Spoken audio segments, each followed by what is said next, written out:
мынадай нәрсе бар да, ғалымдар айтады.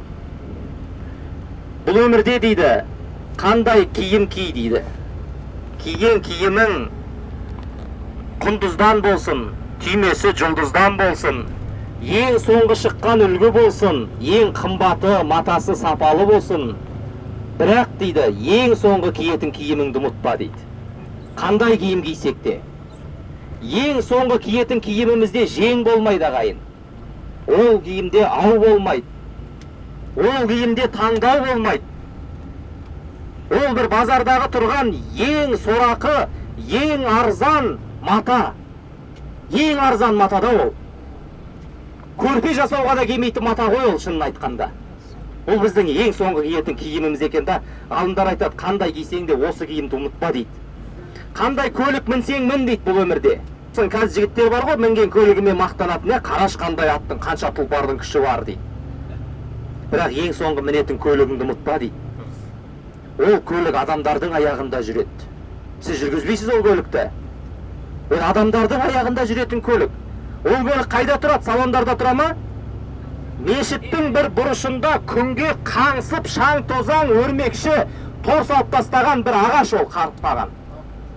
Бұл біздің соңғы мінетін көлігіміз ағайын. Оны ұмытпау керек. Қандай үйде тұрсаң тұр дейді, зәулім сарай, 2 қабат, 3 қабат болсын. Бірақ ең соңғы тұратын үйіңді ұмытпа дейді. Ол үй өте қараңғы. Құрт құмырсқаның илеуі болған.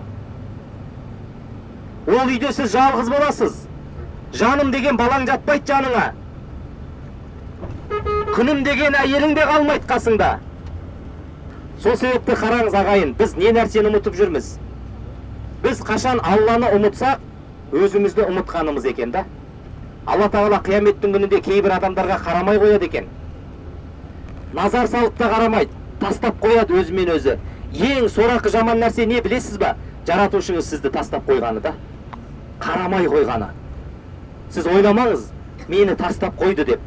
Бізді осы күнге дейін Алла тағала сүйреп келе жатыр ғой бізді.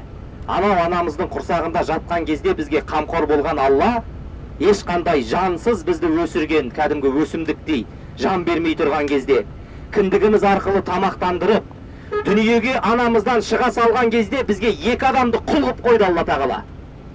Құл қылып қойды алдымызда. Ол кім 2 адам? Әке шеше. Сенің астыңды тазалады. Жыласаң тамағын берді, шөлдесең сусын қылды. Буының қатқанша бағып, қағып өсірді. Құлдай жүгіртіп қойды алдыңызға. Жүректеріне мейірім берді. Тастады ма?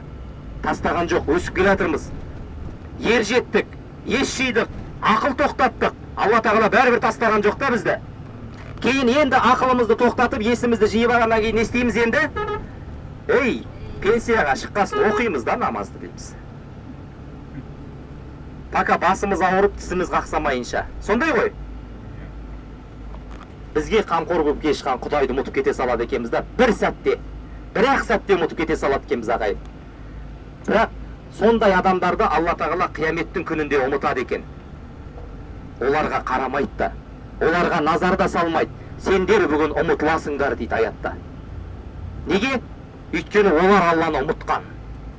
Сол себепті ағайын, мынау Алланың ақиқат күні келмей тұрып, Алланың уәде берген күні келмей тұрып, ешкімге ұнамайтын бір тақырып бар да, өлім деген. Ешкім ұнатпайды ол тақырыпты. Айта бастасаң жыбырлай бастайды бәрі. Жақсы нәрсені жамандыққа жорымайын алайын дейді. Көппен көрген ұлы той барамызда көреміз дегендер бар да. Жаман ырым бастама дейді. Өлім ашты ғой, Бірақ ашты, тұзды ашты ма? Тұзды ашты, Ашты тұз тамақтың дәмін кіргізе ма? Ашты өлім өмірдің мәнін кіргізеді екен да, сол сияқты. Қашан адам ашты болған нәрсені еске алса, өмірінің тәтті екенін сезеді. Қашан адам өлем деп ойласа, өміріндегі әрбір қадамын аңдап басады екен. Әрбір айтқан сөзін аңдап сөйлейді, байқап сөйлейді. Біреуге зиян тигізіп алмайын, өліп кетсем мойнымда хақысы қалмасын дейді екен да. Қашан істейді бұл нәрсенің бәрін? Өлімді еске алған кезде ғана істейді екен да.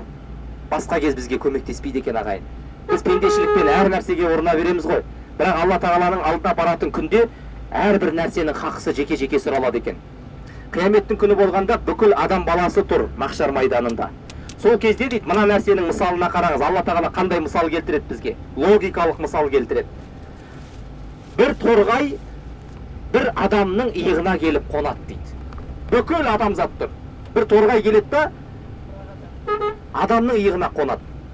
Сөйтеді да торғайға тіл бітіреді алла тағала. Әр нәрсеге тіл береді сол кезде. Сөйтіп торғай айтады екен, келдік қойдың, не? Раббым, мынау адамда менің хақым бар дейді. Бұл мені өлтірді дейді. Жемеді, лақтырып салды дейді екен да. Әшейін өлтіре берген ғой, қыра берген. Менің хақымды алып бер дейді екен да. Кейін жануар біткен, торғай біткеннің хақысынан кейін осылайынша адамзаттың бір-біріне деген хақы салынады екен. Сіздің біреудің сыртынан айтқан сөзіңіз, біреуге қатты айтқаныңыз, біреуге мақтап отырып басқа нәрсені айтқаныңыз. Сол себепті ағайын, мынау қажылық кезінде жүргенде ең бастысы тілімізге ие болайық, құлшылық қылайық. Алла тағала қажылықтарымызды қабыл қылсын.